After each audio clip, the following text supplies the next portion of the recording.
Wow. Hi, everybody. That was incredibly sweet. Thank you, JP, all the people involved with Food on the Edge. This has been an incredible trip. We were fortunate to be in Dublin a couple days as well, and have come to learn a lot about Irish hospitality, the gift of story, and a little bit about the history of the place. It's been very cool. A little bit about my talk today. I am a horrific public speaker, so I will be doing a lot of reading. I will try to do it with like an authorial lilt and tenor befitting the place. As well, my wife will be doing the clicking, so if anything goes horribly wrong and things just start going crazy, it's my wife's fault. We're obviously super lucky as chefs, we talked about this last night at dinner, that we get brought to these incredible places. We get brought to places like Galway to share whatever nominal amount of wisdom we have to impart. And I think it's with that privilege obviously comes a lot of responsibility. So while what I'm going to talk about is a little more micro, I think the things that these chefs are doing, some of the speakers referred today as well as people all over the world, these chefs are doing really incredible work, and I think that it's an industry that is more and more deserving of a lot of respect. So I'm not sure if anybody knows my background, but I was born in Chicago. I attended school on the East Coast and made my way to California.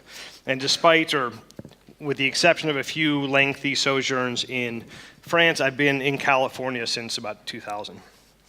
I was Daniel Hum sous chef in San Francisco, took over my first kitchen at a fairly young age in a little town called Mountain View in Silicon Valley. It's like a little Victorian house and gardens and creaky floors and these fake Tiffany lamps, and we had some success there. And I moved to Meadowood, the restaurant in Meadowood, in 2008. It's in the small town of St. Helena, which is where I moved. It is where I now live with my wife of clicker fame and two small children. So for the entirety of the last decade, I've lived in the town of St. Helena. So you can kind of see behind me. So the town is fairly central to this talk, to this story. It's a small town, less than 5,000 residents, fairly affluent for those who know the Napa Valley. The population numbers swell considerably in the summer times with tourism. But more than most of the Napa Valley, it retains this really cool small town charm. It's like one main street, a little historic movie theater, and a little supermarket. It's kind of an interesting place to live, you know. I know the woman who owns the movie theater. I know the couple that owns the antique jewelry store where I bought my wife's wedding ring. You know, when I walk into the Mexican restaurant to pick up food for my kids, I know 3/4 of the people there. And I was drawn to and continue to really enjoy that dynamic, the sort of aubergiste ideal of, you know, sweeping the steps of your proverbial restaurant, saying hi to the shopkeepers and the locals. That idea has always been very attractive to me. What I'd like to talk about today is a paradox that I've encountered through some recent experiences, and one that I've realized through conversation with my peers in the industry is as prevalent as it is counterintuitive. Let me begin, though, with sort of the basic tenet of cooking that's been oft explored today, which is that idea of locality and regionality. The idea that as chefs, we need to embody or should embody the area from which we're cooking. And in doing so, become stewards of the historical foodways to support producers, purveyors, and local artisans, all in an effort to create a specific lens. This can mean many things. You know, in Scandinavia, you have this handsome gentleman, Matt, and Magnus, and Renee. You have Sean Brock in the American South. You've got Jacques Onfrio working with, you know, native indigenous tribes in Australia. You have Massimo's work sort of encompasses the foods of Modena. So my place has been, for the last decade, the Napa Valley. As a team internally, we've often said that while there's been great food made in Napa Valley, I mean, the laundry comes to mind, I'm not sure there was ever food that necessarily came from the place, that utilized the historical resonance, that used, as I said, the place as a lens through which to see the work. You know, that has more or less been the heart of our cooking for that time, and that was the subject of our 2014 book, A New Napa Cuisine. We've tried to do, with humility, what no one else could, not because we were in any way more skilled, just because of who we were, where we found ourselves, and when we found ourselves. That's been the soul of what we've tried to do. And the primary embodiment of that is our agricultural efforts. We have a 2.5 to 3 acre farm, which exists on the property of the school where my daughters actually go, which sits equidistant between our two restaurants. So, the two restaurants, one of which we'll talk about in a moment, and our home and the farm is all within about a mile or so. So we work with, in addition to sort of operating that farm, we also work with the students of that school.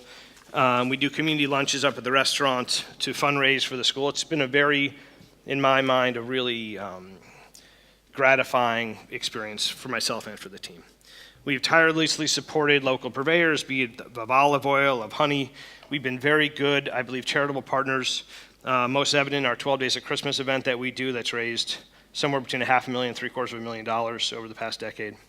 In short, we've done what we believe to be the right thing, tried to be good citizens, have enjoyed critical success at the restaurant, and have expanded over the course of almost a decade our vision of the Napa Valley, all the while living in a really small town, shoulder to shoulder with our neighbors. In that time, I should be pardoned for believing that we did a good job of communicating what we were doing and why. We looked at ourselves as advocates for this place, which continues to be a central part of our cooking. And we also believed we were diligent in sharing or communicating our endeavors. The book project, as I said, is akin to a love story of the place. In 2016, we began a new project. We took over a closed restaurant, one that had for 30 years been loved by locals. It had seen better days, it had been closed down by the health department that year. The building was in need of massive repairs, and my team and I came in, took over the property with the hopes of creating something that the locals would afford and appreciate. I was so excited to create a place where people could come in several times a week, where my family could come in, a place that was reasonably priced, small menu that changed all the time. We were aiming at once to be a restaurant for everyone, and then one that would move the needle locally in terms of its cooking, in terms of its sourcing, in terms of all the things we had applied to the restaurant in Meadowood vis-a-vis that ethos. We wanted to do that in an enormous casual restaurant that everybody could access. And I thought to myself, people are gonna fucking love it. So it was a long build out, tons of deferred maintenance, lots of money spent, lots of R&D, lots of workshops and traveling and pop-ups. And we finally opened the first week of June of this year, and it was a super difficult opening. Difficult operationally, as all restaurants are, but just the feedback was it's like a rocket ship that took off into a wall. So the feedback, specifically from the locals, was tough. Those same people that I believed were standing behind us all these years were decidedly not. We got disparaged online to no end. One local gentleman went so far as to write an op-ed in our little town's paper about how much he didn't like the restaurant on the second week.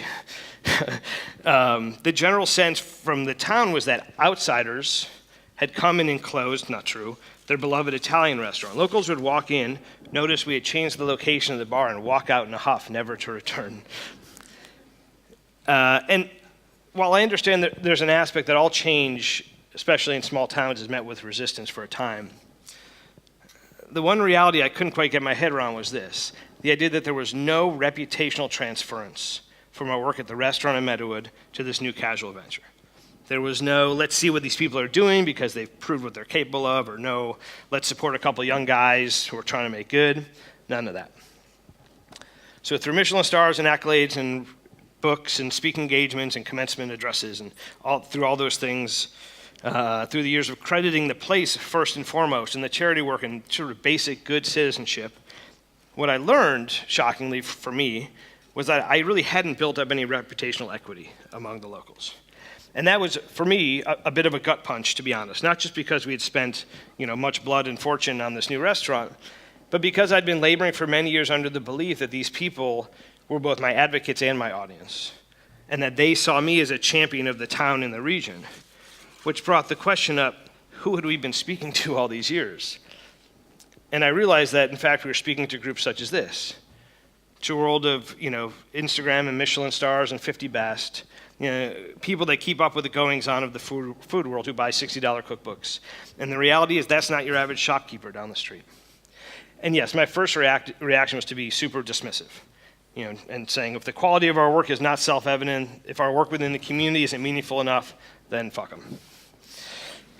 That not everyone's going to get things as esoteric as the restaurant in Meadowood, and the symphony's not for everyone. But while the provinciality and resistance to change of any small town may be ripe for criticism, the fundamental question that remains is this: can we really be honest in speaking from a given place without these people on board? Are we really doing our jobs if we haven't gotten the people behind us? In experiencing this paradox, I recalled other chefs of much more acclaim than I within certain regions and markets expressing similar sentiments. I recall being told last year that people from Modena don't come to Osteria from Massimo, hearing from Sean Brock that people from Charleston don't support us. And in preparation for this talk, I began to ask my peers about their experiences. And the more people I spoke to, the more I heard the same story. No matter how engaged you are outside of the restaurant and the community, all of that is overshadowed by the question, why does this person think they're so special? It seems as if none of the positive things you're trying to do matter. In talking to Kyle Kanan, who just opened a magical restaurant, Single Thread, in Healdsburg, not far from us, I believe that if I opened something casual in Healdsburg, there would be tons of locals who would never eat there because Single Thread exists.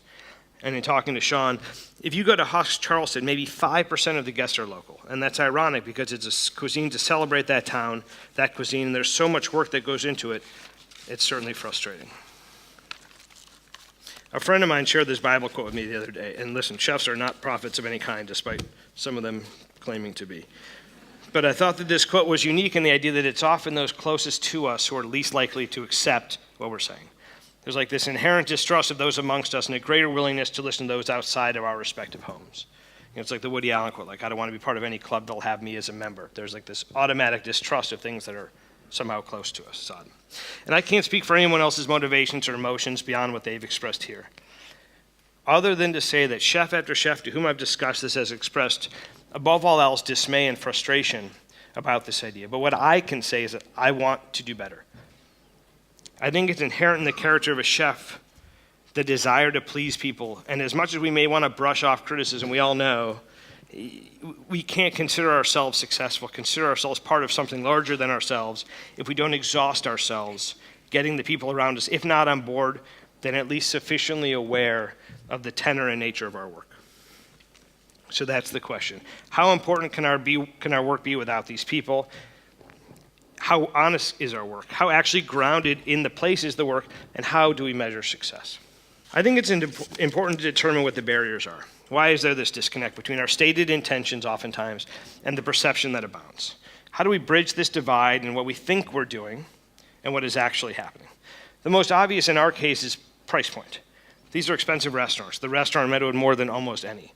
And it's obviously ridiculous to create ungodly expensive restaurants and then lament that people aren't going to them.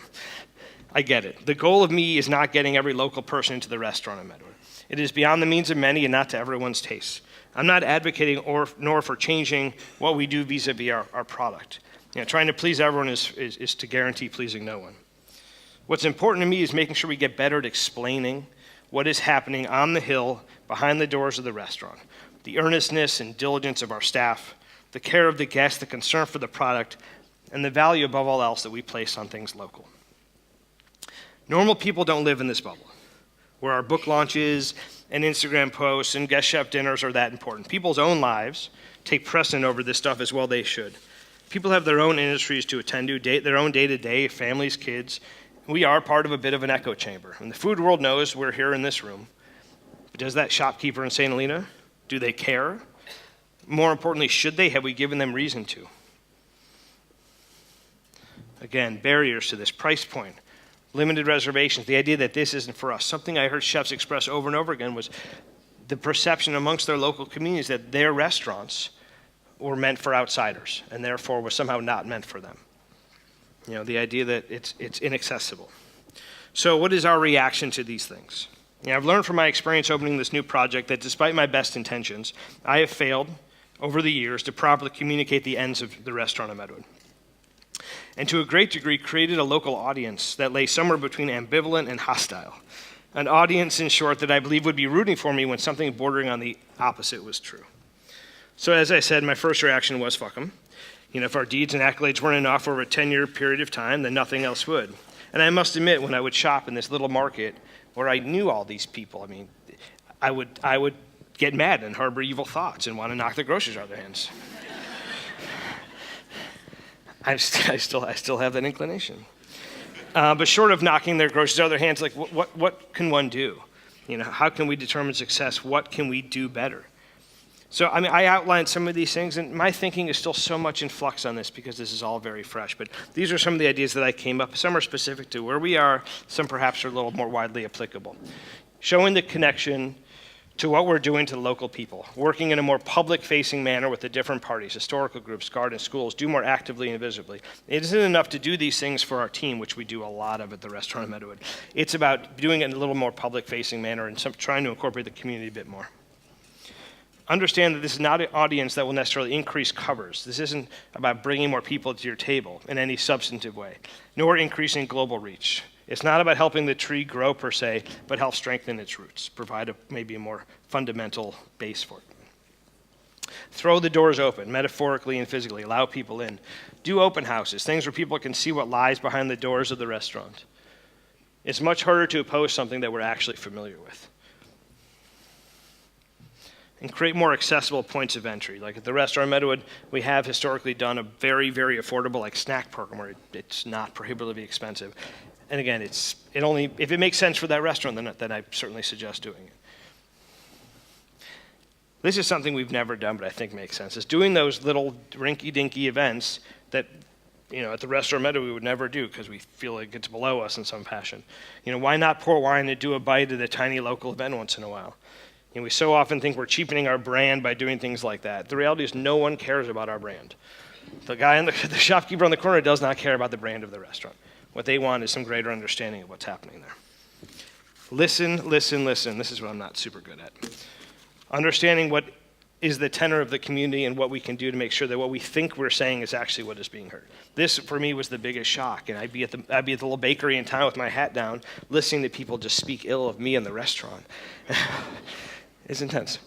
And above all else is teach members of the team to comport themselves humbly within the community. Be ambassadors. Create ambassadors. Making sure that the pretension and whatnot that may often be associated with restaurants like that is not given any oxygen to grow. Now, it's naive to believe that by doing these things we'll create some universal consensus or understanding. At the very least, though, we can sleep well knowing that we made every effort we could to create a foundation of local support, to amplify our message by increasing its honesty and its authenticity. There are so many chefs, many of whom I've mentioned, who treat their locales with reverence. I think JP is one of them. It's been incredibly inspiring to see this.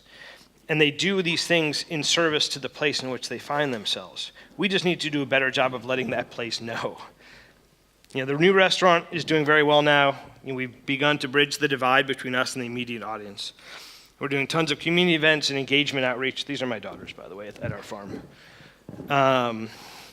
I sincerely hope that restaurant will be what I wanted it to be, a place for locals. At the very least, this process, this conversation, has opened my eyes to something I was completely unaware of. And I do believe it's made me a better chef and absolutely a better neighbor. So I sincerely thank you for your time and look forward to seeing you all in Napa.